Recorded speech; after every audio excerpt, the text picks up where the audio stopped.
Who are you? Who are we? My friends, you know that we are messengers of unconditional love. Our message is not that we come to you in love, but that we and you are love, because we are all one.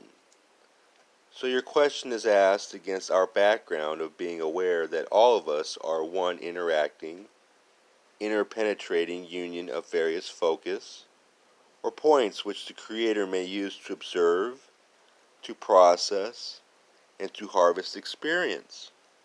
Therefore, when you serve another, you are serving yourself. However, in a sense of being able to use that information to work spiritually, we realize that there needs to be more discussion. And so we move a step closer to the question and talk about you and those with whom you interact. We have just noted that you and all others are part of a unitary creation. However, as with all good spiritual principles, there's a paradox involved. That paradox is that each of you exists in his own universe. You are the creator of that inner universe.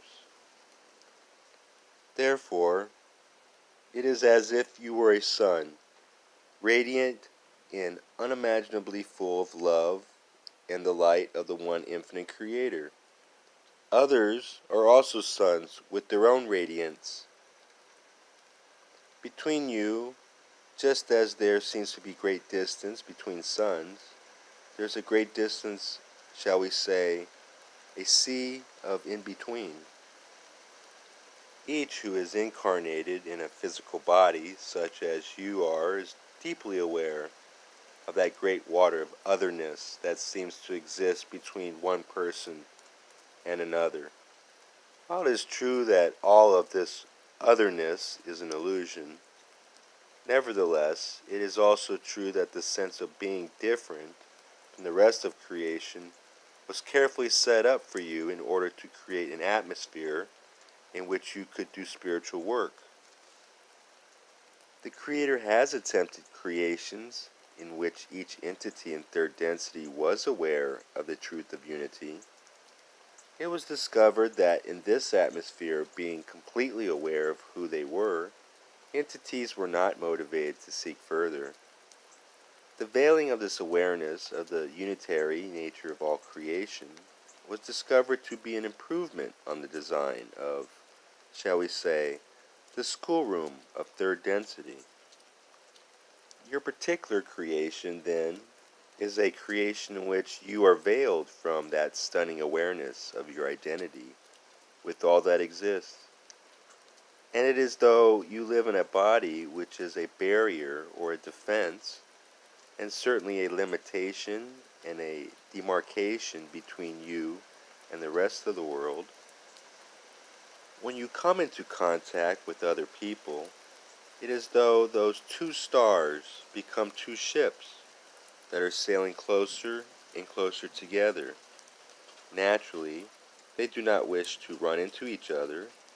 They navigate around each other with some care.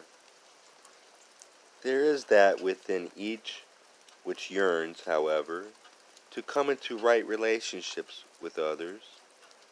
There is a deep desire to find harmony, peace, relaxation, and mutual affection when you reach out to another person. How you think about yourself does impact the way that others see you in a subconscious manner. This is because actions speak louder than words. Your body language, your gestures, your speech, the expression on your face, the look in your eye, all come across to the other person in ways you cannot imagine looking in the mirror. You do not see the self that others see when they look at you. You shall never know how beautiful some people think you are, and hopefully you shall never know how unattractive others think you are. You are encased in your own opinions of yourself, and while others' opinions of you may batter against that bastion, they cannot bring it down.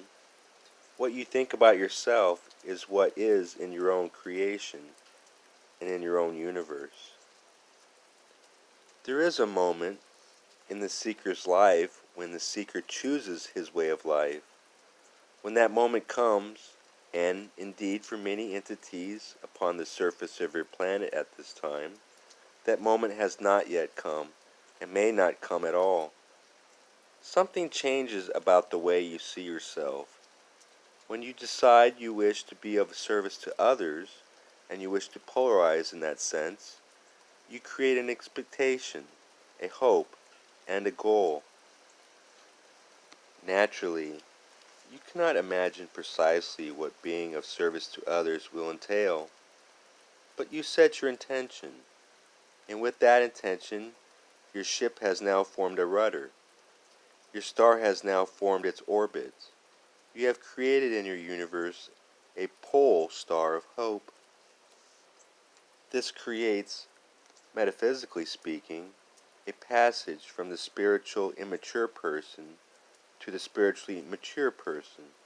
This is not to say that there is not always work to do in ripening the fruit of self, but that until you take yourself seriously enough to make that life decision to offer all that you are in service to others, metaphysically speaking, you have not yet awakened from the dream of incarnation.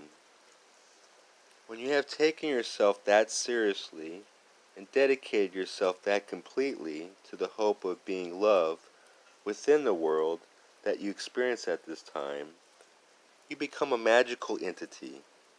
You know who you are to a greater extent than anyone could who has not yet come to the point of making that choice.